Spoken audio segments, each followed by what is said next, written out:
por qué parece que la ciencia avanza tan rápido, exponencialmente casi, mientras otros sistemas de pensamiento, como algunas visiones religiosas, pues pueden parecer más estáticos. Queremos entender qué papel juega el cuestionamiento en todo esto. Exacto. El análisis que tenemos delante pone precisamente el foco ahí, en cómo la capacidad de dudar, de hacerse preguntas nuevas, ha marcado caminos muy, muy distintos. Vamos a ver los fundamentos de la ciencia y de la religión, tal como los presenta el material, y cómo esa diferencia impacta en su evolución. Una duda constante, como método. Y para la religión, al menos como se describe aquí, la fe, la creencia en algo trascendente, los textos sagrados, la tradición, son enfoques casi opuestos ante lo desconocido, ¿verdad? Precisamente. Y claro, esa diferencia de base pues condiciona todo lo demás. ¿Cómo se busca la verdad? La ciencia, tal como se expone aquí, lo que hace es buscar modelos que expliquen la realidad. Pero asume que son siempre provisionales, que se pueden mejorar. La duda no es un error, es la herramienta. Es clave para avanzar. En cambio, en las visiones religiosas que analiza el texto, se suele partir de verdades que se consideran reveladas o que se aceptan por fe. Y desde esa óptica, pues la duda puede verse de otra manera, ¿no? No como un método, sino como, una debilidad o incluso una amenaza, ¿no? El análisis nos pone un ejemplo histórico que lo ilustra muy bien. La revolución científica. Aquí es donde la cosa se pone interesante, creo yo. Porque hubo una ruptura radical con el dogma aristotélico, esa visión del mundo de Aristóteles que dominó siglos y siglos y que, casi no se discutía. Exacto. Figuras como Copérnico y sobre todo Galileo o Descartes que menciona el texto, pues se atrevieron a cuestionar esa autoridad que venía de antiguo. Galileo, por ejemplo. Él no se quedó solo con lo escrito. Observó, experimentó, y con sus estudios sobre la caída de los cuerpos, pues demostró que Aristóteles se equivocaba. Y lo hizo con pruebas, con evidencia, no porque lo dijera él o porque fuera contra Aristóteles. Entonces la clave fue ese cambio de chip, ¿no? Pasar del esto es así porque lo dijo una autoridad al esto parece que es así porque lo podemos ver, medir, comprobar. Esa es la médula de la revolución que describe el material. Sí. La duda metódica de Descartes, eso de cuestionarlo todo para buscar certezas, o la insistencia de Bacon en que lo primero es observar. Fíjate, transformaron las reglas del juego del conocimiento. La ciencia dejó de buscar solo confirmar lo que ya se sabía, lo antiguo, y empezó a buscar cómo funciona el mundo de verdad, aunque fuera en contra de los grandes pensadores del pasado. Por eso, como apunta el texto, Einstein pudo ampliar a Newton. No lo anuló del todo, pero lo amplió. La ciencia progresa así, acumulando, refinando, porque se basa en demostrar y en criticarse a sí misma. Es la estabilidad de la doctrina, mantener la fe tal como se recibió. Eso da cohesión, da continuidad, claro. Pero el análisis pregunta, ¿a qué coste? Menciona que incluso gente muy creyente, como Descartes o Newton, pues encontraron problemas al intentar aplicar esa razón crítica a ciertos dogmas o aspectos de la fe. Y aquí es donde el material lanza una idea. Potente, yo creo. Esa frase, todo estancamiento es retroceso. El argumento es que no avanzar, sea en ciencia o en sistemas de creencias, es quedarse atrás. Un modelo científico que no se revisa, pues se queda viejo, obsoleto. Y de forma parecida, sugiere que una doctrina religiosa que no se reinterpreta, que no dialoga con la vida de la gente hoy, corre el riesgo de desconectarse, de volverse rígida. Entonces, la propuesta que se deriva del texto es que la religión podría ganar algo si integraran la duda de una forma más constructiva. Sugiere algo así como que si la razón es un don divino, como dicen muchas tradiciones, usarla para dudar, para profundizar, no tendría por qué ser ir contra la fe. Quizás sea una forma de honrarla, ¿no? Una especie de religión de la duda que busca mejorar. Exacto. Esa es la línea que presenta el análisis.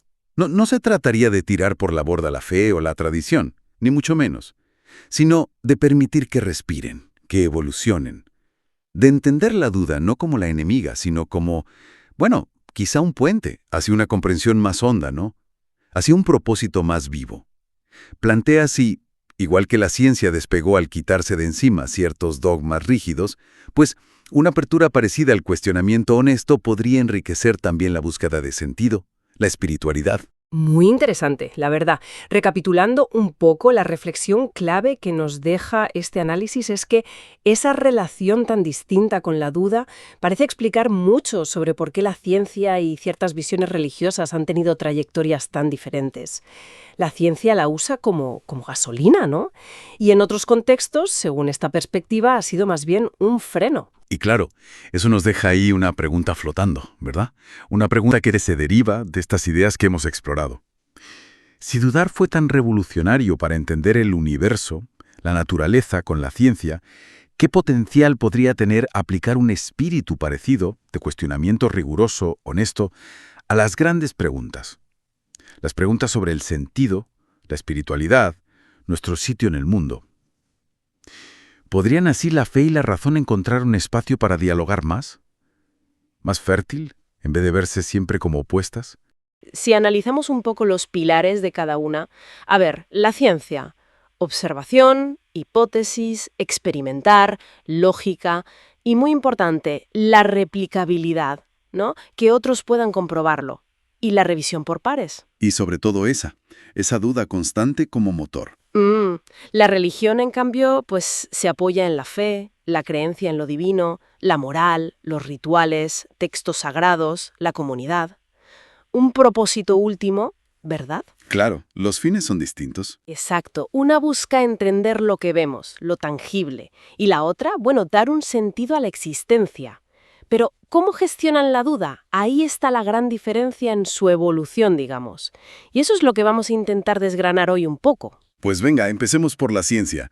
Los textos dicen algo clave, que su gran avance no fue solo acumular datos, sino, una revolución basada en cuestionar. Pensemos en la revolución científica. Fue un corte radical con ideas, como las de Aristóteles, que llevaban siglos ahí casi como dogmas. Cierto, cierto. Figuras como Copérnico, imagínate. Atreverse a decir que la Tierra no era el centro de todo. Tremendo para la época. Desafiar el geocentrismo. O Galileo, que no se quedó en la teoría, usó experimentos para chocar con Aristóteles.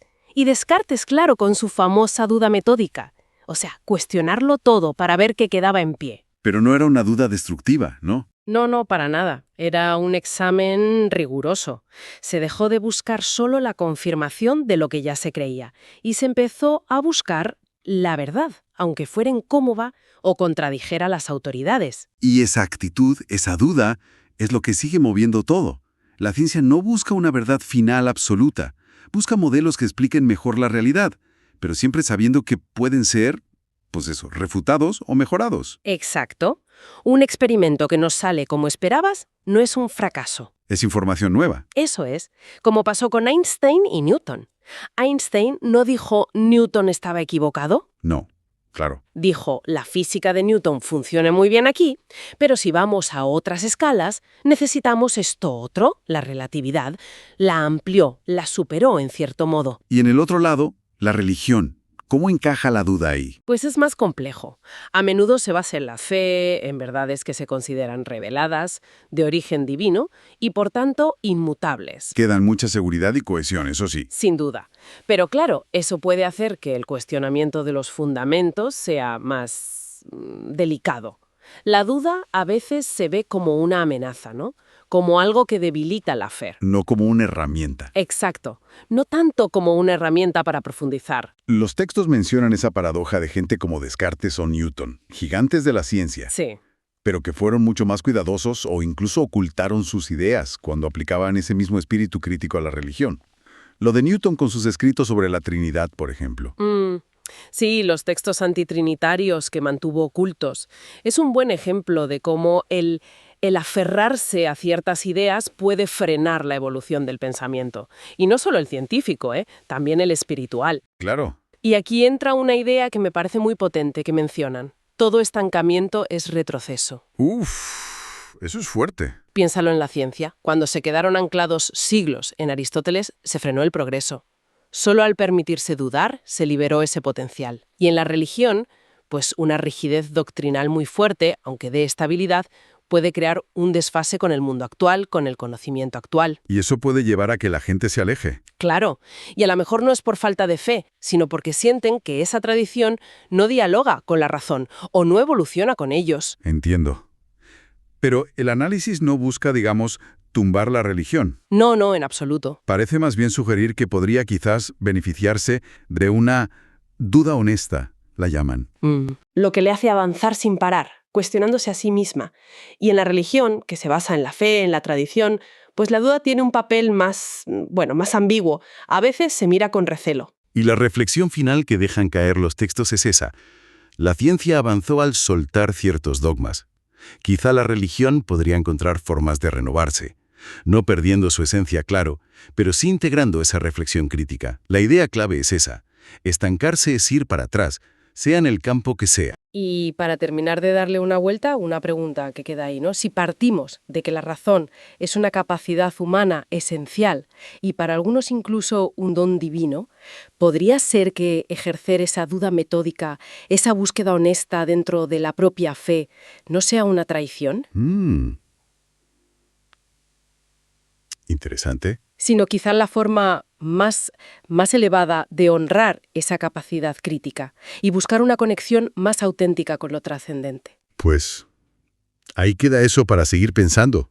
Una buena reflexión final.